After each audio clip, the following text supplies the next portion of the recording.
Hi, I'm Scott Stein, and congratulations! Maybe you just got an iPad. Is that why you're watching this video? In that case, what do you do to set it up? What happens next? Well, whether you got the large Retina display iPad or the iPad mini, the steps are the same because they've got the same operating system underneath. And here are the most important tips I found, the ones that I use when I set up an iPad to review or when I purchase one for the first time. Get to know iCloud is my number one, because iCloud is not just a way to back up stuff from your previous iPad if you've had one, but it also connects all of your iOS devices or even your Mac and brings your contacts, your photo stream if you have a photo shared, notes, bookmarks in Safari. And so it instantly makes your iPad feel like your own. Connect that iCloud account immediately and learn to power use it. And I recommend that you learn to back up in the cloud if you want to pay for those services. Alternatively, you could use Google. Google has a ton of apps available for the iPad, and you could put your email, your calendar information, your docs, and be able to live on the Google Cloud all the time on your iPad and really not have to use Apple's built-in suite of apps. 2, get your free stuff. There's a ton of free content you can get on your iPad depending on whether you have magazines, real magazines, newspapers, your cable TV account. All of these things have iPad apps in many cases that provide free content right off the bat for you, and you can just enter your digital subscription information and boom, you've got content to go. You may already be subscribing to Netflix, you may be subscribing to Hulu Plus, or you may already have a bunch of iPhone games that already have iPad optimized versions. So look in your already downloaded apps that you can access via the App Store and take advantage. 3, store your media on the cloud. I know cloud is a hot topic, but when it comes to the iPad, you really don't want to be syncing back in with your computer all the time. Although you can, it's going to get frustrating. For music, there are a variety of services. iTunes Match. Spotify is a great subscription service for streaming. You've also got Google Music and Amazon Cloud Music, both of which work with the iPad in some capacity. Take advantage, put all your music up there.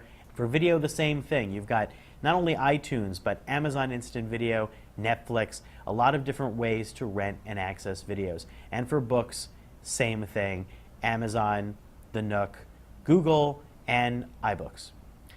Number 4, get into your settings and add Facebook and Twitter. You can actually activate that now in iOS 6, and having that baked in is going to enable you to easily share photos that you've taken or other content, web pages, for instance, without having to switch apps. It's very easy to use, it's very fun, though I'd recommend in Facebook turn off contacts and turn off calendar sharing with Facebook, because it's suddenly going to spam you with all sorts of random invites and contact information that maybe you didn't necessarily want in your contacts. But you can turn it off and then deactivate that. Number 5, tweak your orientation lock. This little switch on the side of the iPad, it looks like the iPhone's, and it defaults to a silence mode, which is not really useful on an iPad. Change it over in the settings to orientation lock, which means that when you activate it, it won't actually turn when you turn the iPad, which is great for reading if you're reading any books or magazines. See, otherwise it turns like this. Small tip, very helpful. Number 6, make folders. It's a very simple thing in iOS 6. You can drag apps into shared folders. They all gather together in one icon to use, and then you can pull them up in a snap. You should make these based on categories that you're going to use. Music, video, maybe kid apps, things that you can get at a touch of a button. It's not perfect, but it's a lot better than having to navigate through page after page of apps. And number 7, get a case, get a bag. You know, iPads are beautiful, but they're a little bit delicate, and they're something that you don't want to scratch and dent.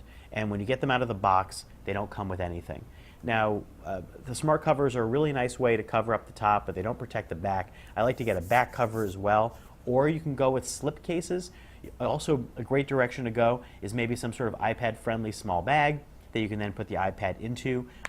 Check out another piece I wrote recently on what makes a good iPad case or iPad bag. We have a ton of those listed at CNET. That's really depending on your taste, but get something as soon as you can if it's not already in your little holiday gift basket. I'm Scott Stein, and good luck with your iPad. Check back at CNET for a lot more tips.